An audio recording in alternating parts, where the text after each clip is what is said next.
waxaa habeenkii xalay toolahayd magaalada Hargeysa laga daafuray jamciyadda UFO Charity oo ka shaqeysa arrimaha samafalka iyo caawinta dadka danyarta iyo sidoo kale dadka naafada. waxaana ugu horeyntii halkaasi ka hadlay gudoomiyada daladaasi Kaysaawi Haaruun. UFOs waa jamciyad khayriya oo samafal ka shaqeynaysa. samafalkaas oo ah caawinta dadkina danyarta ah iyo dadkina naafada ah. runtii sida hore loo sheegay dadkeenu wuxuu u badan yahay dad jilicsan oo taageero iyo taakulo u baahan. bulsho kasta iyada hiil isku ah, iyada hoo isku ah, iyada iskaalmaysa, iyada isku tiirsan. haddaan nahay jamciyadda UFOs waxaanu u taaganahay in aanu qayb ka qaadano dayactirka dadkeena danyarta ah. daryeel hadday tahay mid caafimadeed iyo mid cunto iyo mid hu intaba. jamciyadda UFOs waxay diyaar u tahay oo ay u heelan tahay oo heegan ugu jirtaa in ay dadkeena markastoo bulshadeenu ay sii korodho ay sii badato baahiyaadka iyo faqriga yaalaana uu sii badanaya. faqriga markastoo ummaddu ay badato faqrigiina waa sii badanaya. sida ganacsatadu u badanayso ayuu faqriguna u badanaya. taasina mushkiladaasi xalkeedu waxa uu noqonayaa in la helo jamciyaad iyo ururo intay isku tagaan waxa weeyaan ka shaqeeya sidii dadka faqriga looga saari lahaa. faqrigu waa shay runtii aad u xun. nabi maxamed هم الفقراء المساكين الأيتام الأرامل وهؤلاء والله تعالى ابتلاهم حتى يرى صبرهم وابتلى الأغنياء بالمال حتى يرى فيما ينفقون هذا المال وابتلانا نحن طلاب العلم والعلماء الذين يثق الناس فيهم ابتلانا بأن الناس يحترموننا وأن أصحاب الأموال يعني الذين عندهم مال في من يثقون. جمعية خيرية جمعية داسي وكشقين ثم كاسي تبرعاتك وحن ليه ولالك يوم قرب تاجنا هاي انتنا ماشى كسوق قيب كشينا كلية تمي مد معها وننا نعاو حقنا وهم بلينه أم بان أولنا ونقرب تاجنا لكن يمد حوي إن نوجه الرينا إن وضدك خير كلا بحي مركز إن النوع جمعية ما دام أساسا دليل تاسي مدبرنا وفكرك وكتيري مدبرنا يكسر شقينين إن النوع نقرب استاجنا مركزي أي نولا شقينا أنا قرب استاجو ولا له صباحا يضدك مركز سيدا قارك باهيات كأقبة يعني أسور الجلين إن مركز شقيستان وهي يكون ولان لهاين أي مركز قفصدان تاسو إلهي القرآن ككيري dadka markaa dhaleecaynayay aan markaa masaakiinta iyo dadka baahiyaadka gaarka ah leh aan caawin kallaa bal laa tukrimuuna alyatiim walaa taxaaduuna calaa طacaami lmiskiin. wuxuu ilaahay yidhi dadkaasi ma maamusaan dadka markaa agoomaha ah, sidoo kale ma dhiirigeliyaan dadka masaakiinta in la caawiyo. annaguna taas ayaanu markaa inaanu dhiirigelin. hawshan caawan isku nimidnay waxa weeyaan jamciyaddan khayriga ah ee inoo aasaasay walaalkeen Kaysa Haaruun. ilaahay subxaanahu wa tacaala miisaanka xasanaadka ugu daro. kolley kelmaddii fadliga ay leedahay waxa weeye sadaqadu culimmada way ka hadleen, baraarujimo fara badanna waa la bixiyey. runtii maadaama waxa weeyaan laba qolo la isku hayo, qaybtii dhaqaalaha laga soo qaadayay qaybtii waxa weeyaan la siinayay, waxa weeyaan runtii waxaan walaalkii waxa weeyaan Kaysa kula dardaarmaya iyo tiimkiisanba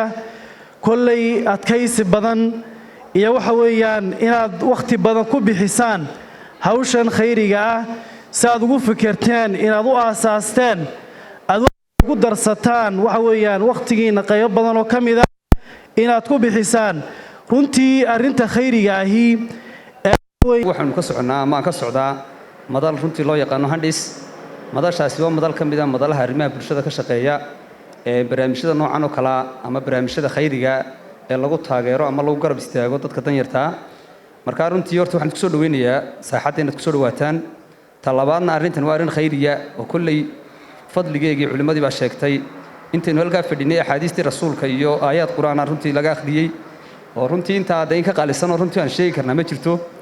marka in la niyeysto ka dadka ugu waxtarka badan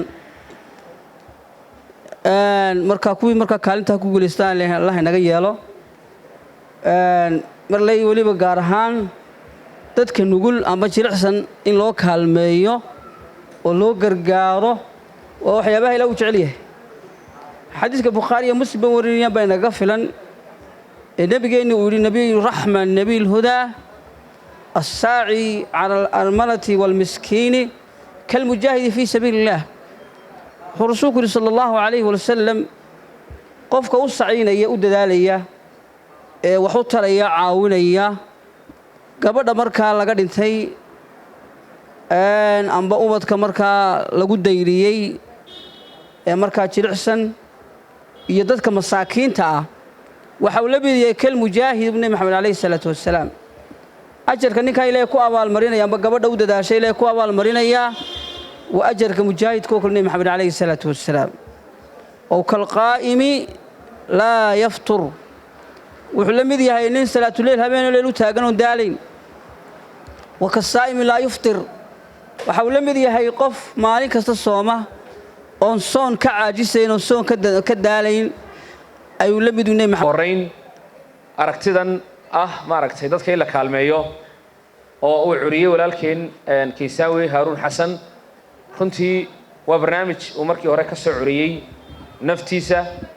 cid la kaashaday aakhirkiina caawa ay halka soo gaadhay taasoo go'aankeedu ahaa sabadani meel un bay isugu tagaan kowdhi waxaana la yidhi wadqaadidii jiidid waa isla gurigeen innagii oo samafal wadna khayr wadna dhammaanteen wanaag wadna bishan barakaysan ummadda islaamka haddana inaynu la isfahmo oo hadalka mawduciisa gaaban laga soo qabto oo waxa la yidhaahdaa sangaabta laga soo qabta arrinka waxa ugu khayr badan wixii laga hadlaa ilaahayna subxaanahu wa tacaala ay waajib inaga dhigay ilaahay muxuu leeyahay tacaawanu bil birri wa taqwa wala tacaawanu bil ithmi wal udwan waxa weeye qof kastoo muslina waa wax looga baahan yahay dhammaanteenba inaynu ku dadaalo laba erayo maranu ka oranayaa labada eray waxa weeyaan midda koobaad waxa laga yaabaa qof arrimahan ka shaqeynaya in qof ehelkiisa kamid ah amba reerkiisa kamid uu gaajo waxa weeyaan meel u jiifo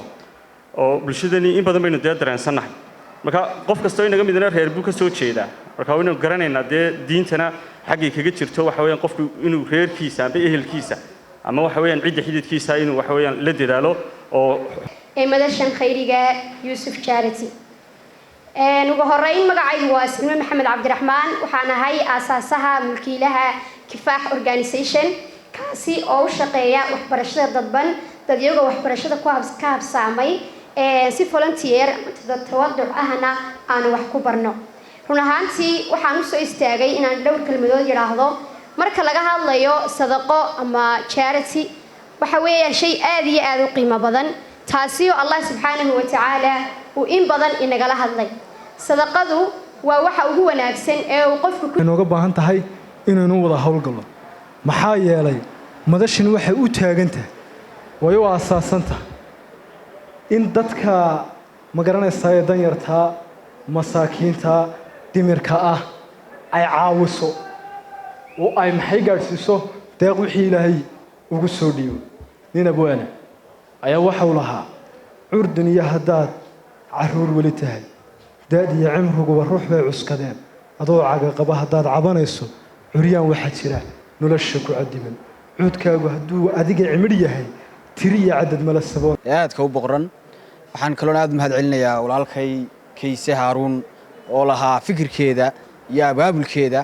inuu maanta caawiyo bulshadeena baahan bulshadeena danyarka ah bulshadeena laxaadka iyo naafada ah inuu maanta garab istaago fikirkeeda lahaa ka bulsho ahaan iyo ka dhalinyaro ahaanba waxaanu doonaynaa inaan fikirka kor u qaadno oo meel